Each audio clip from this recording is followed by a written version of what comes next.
So what's changed between my last hour record attempt and this one? Well, quite a lot.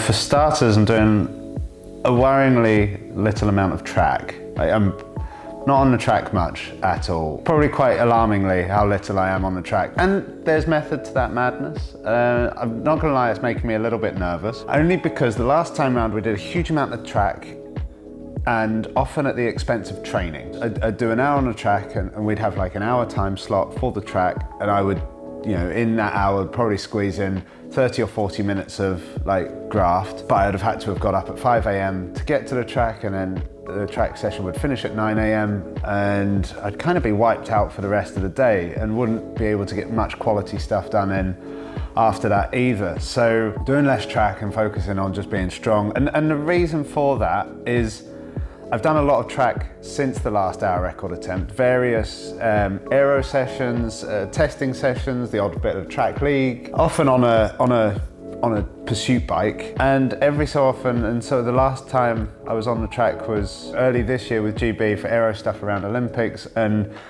I said to them, I was like, can I do a longer block just with the hour record in mind? Like, yeah, sure. So we did a 20-minute block at 55 k an hour at the track was only at 21 degrees C, so certainly suboptimal conditions, and I was on the money. And so every time I've been on the track, it hasn't taken me long to get dialed in at all. And what we will have is 6 or 7 days pre our record attempt to get dialed in, and in my mind that's plenty, and it gives me time to train properly, rest properly, and not deal with the stresses of having to travel to and from tracks. But also with the altitude aspect, like I need to make sure that the altitude is a priority and training is a secondary priority, and actually track time right now is not the priority, but it will be once we're in Mexico. The next thing that's changed is, and probably what a lot of you are here for, is the tech side of things. So last time round I rode for Movistar, and we had, Endura at the time. Endura have stepped away from the aero market after their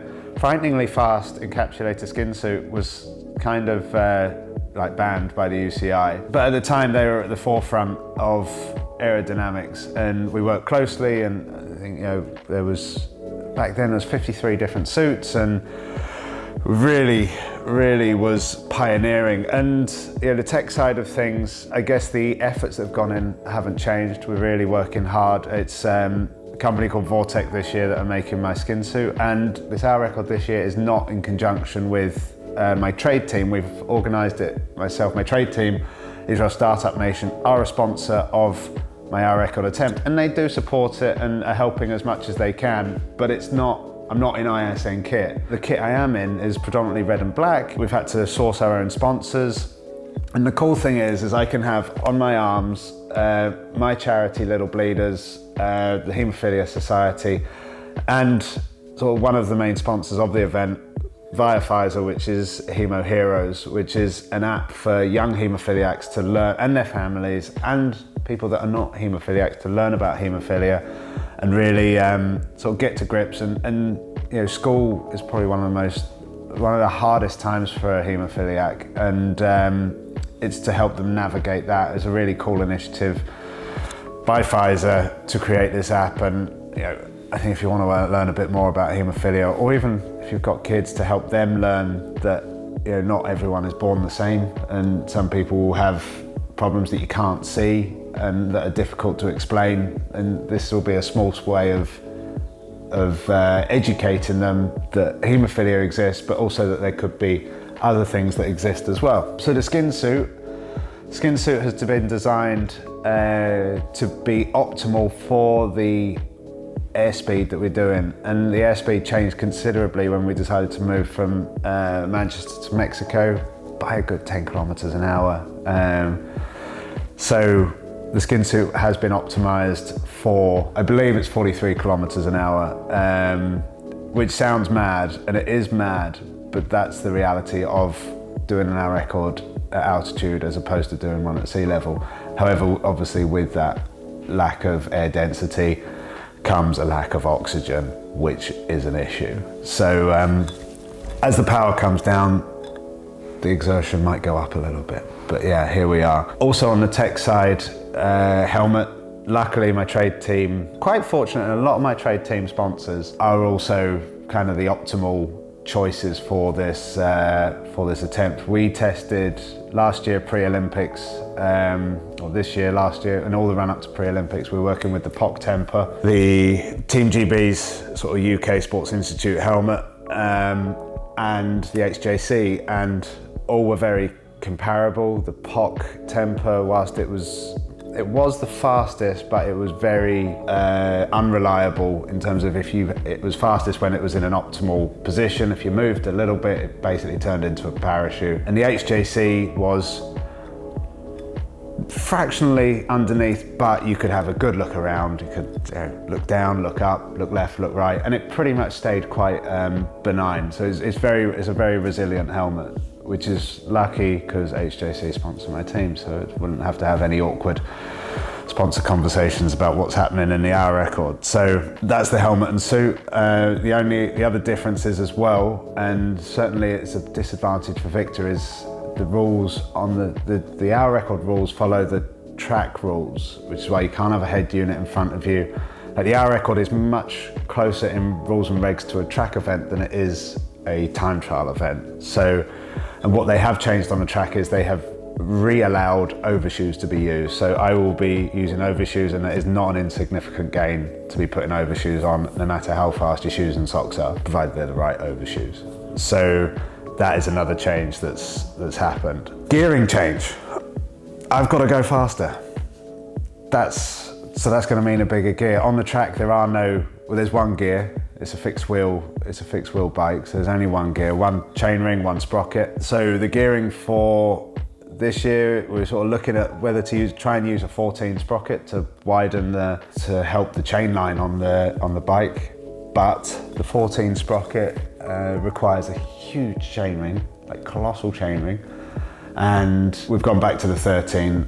But the chainring I'm going to use is an Aero Coach Atom, which you might have seen. It's very shiny. It's coated, and the reason for its shininess is it's coated in titanium nitride, and that is there to help the friction from when the chain enters and leaves the chainring. Looking at, most likely, we'll finalise it in Mexico, but most likely a 61-13 ratio. This is quite big because we're looking at around about 95 or slightly less cadence for the attempt. So you really have to do the maths and tally it up. You take into account your tyre size, your tyre size, speed, and the cadence you want to run at, and you can come to a gearing size, which is 61-13 as it stands. The last big change, I think, is just the fact that it's a tougher target to beat. And that's why the training has become such a focus. I think last time around, all the track that I was doing was kind of reconfirming to myself that I could do it. Something as I've got older and hopefully wiser, I've realised whilst power meters are great, and they are great because they are a fantastic training tool, often they can be used as just confirmation tools. You use them to tell yourself that you are progressing, and sometimes, and I've been a victim of this can come at a compromise to the actual training. So I've had a couple of, we've all had the odd reading on a power meter where you look at it and you're like, not sure that was there. And just recently, I had one session where it was that. I was like, I ran it on 2 power meters, a turbo trainer and a crank-based power meter, and 2 different numbers, and said to my coach, I was like, I actually don't know which one's right. I said, but I got the effort out. And my coach came back and went, but that's the important thing. And stepped away going, okay, like, we're fine with that because we got the effort out. And I think that's why all the track I did last time round was for confirmation of that I can do this. And it was nice. And don't get me wrong, I'm a little bit nervous we're coming into this because we haven't done that, but the hard work has been harder and the preparation has been better. And I think that's important because I've got to go further. And I think if last time round with everything as a whole, I wouldn't have been able to crack 50. It's quite well documented that I thought I could go further last time round, and we rode to a schedule, we stuck to that schedule, and that was great. We got the record, but I finished that, and a need for me to go back and break the hour record again, or try to, is also to see how far I could go, because that was not representative of what I was capable of on that day in May 2015. So want to see what I'm capable of, and a lot of that is about the preparation, and I'm in a better place. Also, my aero position's got better. Like, we've worked harder. I've narrowed my elbows a bit. I used to ride quite wide elbowed, which wasn't bad. It was always surprisingly good. To everyone in a wind tunnel that I would, or on the track that I would test with, but we have gone a little bit narrower, which is a small gain. I'm a little bit lower, but not much. But a lot of it is about tucking my head in more, because I used to really look where I was going. And now it's more of a sort of campernet style, head down, look up, trying to see, and certainly on the track, just as little as necessary in front, just to make sure that I'm staying on or below the black line during the hour's attempt. So those are a few things that have changed. There are more, and we'll go into more, certainly around the bike, because there is a lot to talk about with the bike that's coming up. And we'll get into that on another video. Thanks for watching, and remember, please check out the HemoHeroes app when you can.